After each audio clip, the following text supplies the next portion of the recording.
ನಮಸ್ತೆ ವೀಕ್ಷಕರೇ, PR ಅಕಾಡೆಮಿಗೆ ಸ್ವಾಗತ. ಸರ್ಕಾರಿ ಬ್ಯಾಂಕ್ನಲ್ಲಿ ನೇಮಕಾತಿಯನ್ನ ಕರೆದಿದ್ದಾರೆ.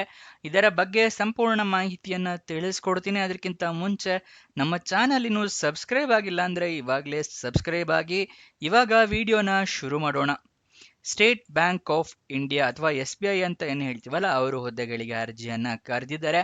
ಟೋಟಲ್ 7,150 ಹುದ್ದೆ ಖಾಲಿ ಇದೆ. ಉದ್ಯೋಗ ಅಖಿಲ ಭಾರತದಲ್ಲಿ ಖಾಲಿ ಇರುತ್ತೆ ಉದ್ಯೋಗ ಸ್ಥಳ.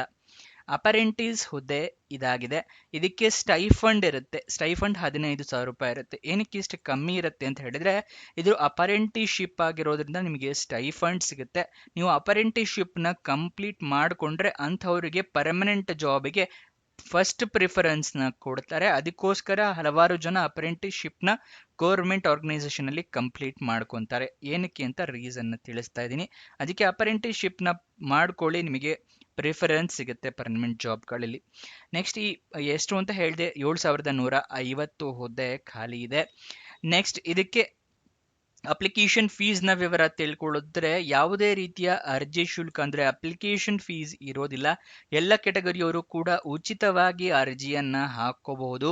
ಈ ಜಾಬ್ನ ನಿಮ್ದಾಗಿಸ್ಕೊಳ್ಬಹುದು. ಮತ್ತೆ ಸೆಲೆಕ್ಷನ್ ಪ್ರೋಸೆಸ್ ಕೂಡ ಅಷ್ಟೇ, ಯಾವುದೇ ರೀತಿಯ ಪರೀಕ್ಷೆ ಇರೋದಿಲ್ಲ. ಲಿಖಿತ ಪರೀಕ್ಷೆ, computer based test, return test ಯಾವುದು ಕೂಡ ಇಲ್ಲ. ಜಸ್ಟ್ ಇಂಟರ್ವ್ಯೂನ ಪಾಸ್ ಮಾಡಿಕೊಂಡ್ರೆ ಸಾಕು, ನಿಮಗೆ ಜಾಬ್ ಸಿಗುತ್ತೆ. ಮತ್ತೆ ಅಪ್ಲಿಕೇಶನ್ ಹೇಗೆ ಹಾಕೋಬೇಕು ಅಂತ ಹೇಳಿದ್ರೆ, ಆನ್ಲೈನ್ ಮೂಲಕ ಅರ್ಜಿಯನ್ನ ಹಾಕೋಬೇಕು. ಅದರ ಸಂಪೂರ್ಣ ಸ್ಟೆಪ್ಸ್ನ ತಿಳಿಸ್ಕೊಡ್ತೀವಿ ವಿಡಿಯೋದಲ್ಲಿ ಮುಂದಕ್ಕೆ. ಆದರೆ ಅಪ್ಲಿಕೇಶನ್ ಹಾಕೋಕ್ಕೂ ಮುಂಚೆ ನೋಟಿಫಿಕೇಶನ್ನ ಓದ್ಕೊಳ್ಳಿ, ಏನೇನು ಎಲಿಜಿಬಿಲಿಟಿ ಕ್ರೈಟೀರಿಯಾ ಇದೆ ಅಂತ ತಿಳ್ಕೊಂಡು ನಂತರ ಅರ್ಜಿಯನ್ನ ಹಾಕೊಳ್ಳಿ. ಇಲ್ಲಾಂದ್ರೆ ಅಪ್ಲಿಕೇಶನ್ ರಿಜೆಕ್ಟ್ ಆಗುತ್ತೆ.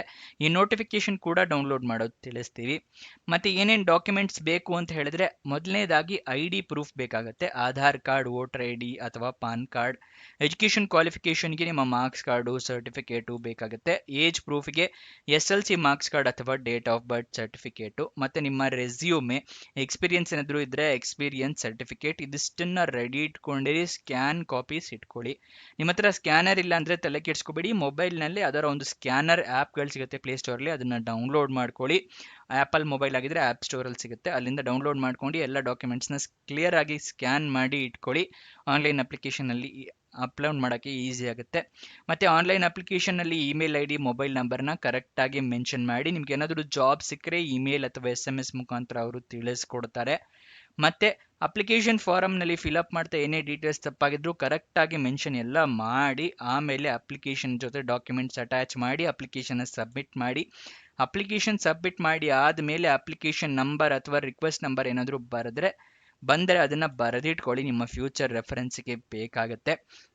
ಮತ್ತೆ ಇದರ ಅಪ್ಲಿಕೇಶನ್ ಕೊನೆಯ ದಿನಾಂಕ ತಿಳಿಸ್ಕೊಡ್ತೀನಿ. ಅದಕ್ಕಿಂತ ಮುಂಚೆ ಇನ್ನೂ ನಮ್ಮ ಚಾನಲ್ನ ಸಬ್ಸ್ಕ್ರೈಬ್ ಆಗಿಲ್ಲ ಅಂದರೆ ಆಗಿ ಲೈಕ್ ಬಟನ್ ಪ್ರೆಸ್ ಮಾಡಿ ಈ ವಿಡಿಯೋಗೆ. ಮತ್ತು ನಮ್ಮ ಚಾನಲ್ನ ಸಪೋರ್ಟ್ ಮಾಡಬೇಕು ಅಂತಿದ್ರೆ ನಮ್ಮ ಚಾನಲ್ನ ಮೆಂಬರ್ಶಿಪ್ ತೊಗೊಂಡು ನಮ್ಮ ಚಾನಲ್ ಸಪೋರ್ಟ್ ಮಾಡ್ಬೋದು. ಸಬ್ಸ್ಕ್ರೈಬ್ ಬಟನ್ ಪಕ್ಕನೇ ಜಾಯಿನ್ ಅಂತ ಇದೆ ನೋಡಿ, ಅದನ್ನು ಕ್ಲಿಕ್ ಮಾಡಿ ನಮ್ಮ ಚಾನಲ್ ಮೆಂಬರ್ಶಿಪ್ ತೊಗೊಂಡು ನೀವು ಸಪೋರ್ಟ್ ಮಾಡ್ಬೋದು.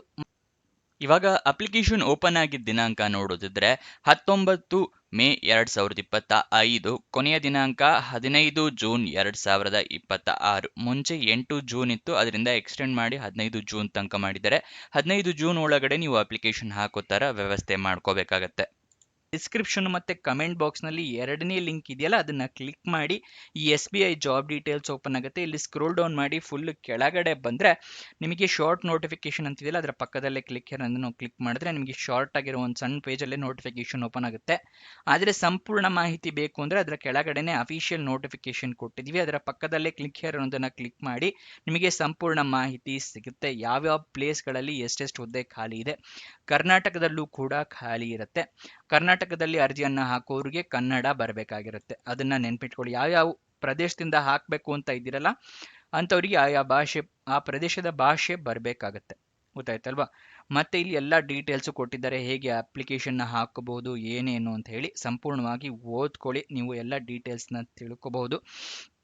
ಮತ್ತೆ ಕರ್ನಾಟಕದಲ್ಲಿ ಎಲ್ಲೆಲ್ಲಿ ಹುದ್ದೆ ಖಾಲಿ ಅಂದರೆ training, district wise training seats ಎಲ್ಲೆಲ್ಲಿರುತ್ತೆ ಅಂತ ಹೇಳಿ ತಿಳಿಸ್ಕೊಟ್ಟಿದ್ದಾರೆ. ಬಾಗಲಕೋಟೆ, ಬಳ್ಳಾರಿ, ಬೆಳಗಾವಿ, ಬೆಂಗಳೂರು ರೂರಲ್, ಬೆಂಗಳೂರು ಅರ್ಬನ್, ಬೀದರು, ಚಾಮರಾಜನಗರ, ಚಿಕ್ಕಮಗಳೂರು, ಚಿಕ್ಕಬಳ್ಳಾಪುರ, ಮಂಡ್ಯ, ಕೊಪ್ಪಳ, ದಕ್ಷಿಣ ಕನ್ನಡ, ದಾವಣಗೆರೆ, ಧಾರವಾಡ, ಗದಗ, ಹಾಸನ, ಹಾವೇರಿ, ಕಲಬುರಗಿ, ಕೊಡಗು, ಕೋಲಾರ, ಕೊಪ್ಪಳ, ಮಂಡ್ಯ, ಮೈಸೂರು, ರಾಯಚೂರು, ರಾಮನಗರ, ಶಿವಮೊಗ್ಗ, ತುಮಕೂರು, ಉಡುಪಿ, ಉತ್ತರ ಕನ್ನಡ, ವಿಜಯಪುರ, ಯಾದಗಿರಿ ಮತ್ತೆ ವಿಜಯನಗರ ಇದಿಷ್ಟು ಸೀಟ್ಸ್ಗಳಿರುತ್ತೆ. ಎಲ್ಲೆಲ್ಲಿ ಎಷ್ಟೆಷ್ಟು ಸೀಟು ಅಂತ ಹೇಳಿ ಅದನ್ನು ಕೂಡ ಓದ್ಕೊಳ್ಳಿ. ಬೇರೆ ಪ್ಲೇಸಿಂದ ಕೂಡ ಹಾಕ್ಬೋದು ನೀವು. ಎಲ್ಲ ಡೀಟೇಲ್ಸ್ನ ತಿಳ್ಕೊಳ್ಳಿ. ಅದಾದ ನಂತರ ಅಪ್ಲಿಕೇಶನ್ನ ಹಾಕ್ಕೊಳ್ಳಿ. ರಿಟರ್ನ್ ಟೆಸ್ಟ್ ಅನ್ನಲ್ಲ, ಅದರ ಬಗ್ಗೆ ಸಿಲೆಬಸ್ ಕೊಟ್ಟಿದ್ದಾರೆ, 7ನೇ ಪೇಜಲ್ಲಿದೆ ನೋಡಿ. ಸಿಲೆಬಸ್ ಏನೇನಿರುತ್ತೆ, ಎಷ್ಟು ಮಾರ್ಕ್ಸ್ ಇರುತ್ತೆ, ಎಷ್ಟು ಕ್ವಶನ್ಸ್ ಇರುತ್ತೆ, ಎಷ್ಟು ಗಂಟೆಗಳ ಕಾಲ ಅಂದರೆ ಡ್ಯೂರೇಷನ್ ಏನಿರುತ್ತೆ, ಯಾವ ಅಂದರೆ ಇಂಗ್ಲೀಷ್ನಲ್ಲಿ ನೀವು ಎಕ್ಸಾಮ್ನ ಬರೀಬೇಕಾಗುತ್ತೆ, ಅದನ್ನೆಲ್ಲ ಕೊಟ್ಟಿದ್ದಾರೆ. ಯಾವ್ಯಾವ ಪ್ರದೇಶದಿಂದ ಹಾಕಿದ್ರೆ ನೀವು ಏನೇನು ಲ್ಯಾಂಗ್ವೇಜ್ ಬರಬೇಕು ಅಂತ ಎಲ್ಲ ಕೊಟ್ಟಿದ್ದಾರೆ. ಅದನ್ನು ಸಂಪೂರ್ಣವಾಗಿ ಓದ್ಕೊಳ್ಳಿ. ಮೀಡಿಯಮ್ ಆಫ್ ಎಕ್ಸಾಮ್ ಅಂದರೆ ಕರ್ನಾಟಕದಿಂದ ಹಾಕೋದಾದ್ರೆ ಇಂಗ್ಲೀಷು, ಹಿಂದಿ ಮತ್ತು ಕನ್ನಡ ಅಂತ ಇದೆ. ಅದನ್ನು ಓದ್ಕೊಳ್ಳಿ. ಸಂಪೂರ್ಣವಾಗಿ ಡೀಟೇಲ್ಸ್ನ ನೀವು ತಿಳ್ಕೋಬಹುದು. ನೆಕ್ಸ್ಟ್ ಅದರ ಕೆಳಗಡೆನೆ ಅಪ್ಲೈ ಲಿಂಕ್ ಅಂತ ಇದೆಯಲ್ಲ, ಅದರ ಪಕ್ಕದಲ್ಲೇ ಕ್ಲಿಕ್ here ಒಂದನ್ನು ಕ್ಲಿಕ್ ಮಾಡಿ ನಿಮಗೆ ಅಪ್ಲಿಕೇಶನ್ ಲಿಂಕ್ ಈ ಥರ ಓಪನ್ ಆಗುತ್ತೆ. ಇಲ್ಲಿ CRPD APPR 262707 ಅಂತ ಇದೆಯಲ್ಲ, ಇದನ್ನು ಕ್ಲಿಕ್ ಮಾಡಿ. ಇಲ್ಲಿ ನಿಮಗೆ ನೋಟಿಫಿಕೇಶನ್ ಓಪನ್ ಆಗುತ್ತೆ. ಅದರ ಕೆಳಗಡೆನೆ ಅಪ್ಲೈ ಆನ್ಲೈನ್ ಅಂತಿದೆಯಲ್ಲ, ಇದನ್ನು ಕ್ಲಿಕ್ ಮಾಡಿ. ನಿಮಗೆ ಅಪ್ಲಿಕೇಶನ್ ಲಿಂಕ್ ಈ ಥರ ಓಪನ್ ಆಗುತ್ತೆ. ಯಾವ ಹುದ್ದೆಗೆ ಎಷ್ಟು ಕೊನೆಯ ದಿನಾಂಕ, ಯಾವತ್ತು ಓಪನ್ ಆಗಿದ್ದು ಎಲ್ಲ ತೋರಿಸುತ್ತೆ ಇಲ್ಲಿ.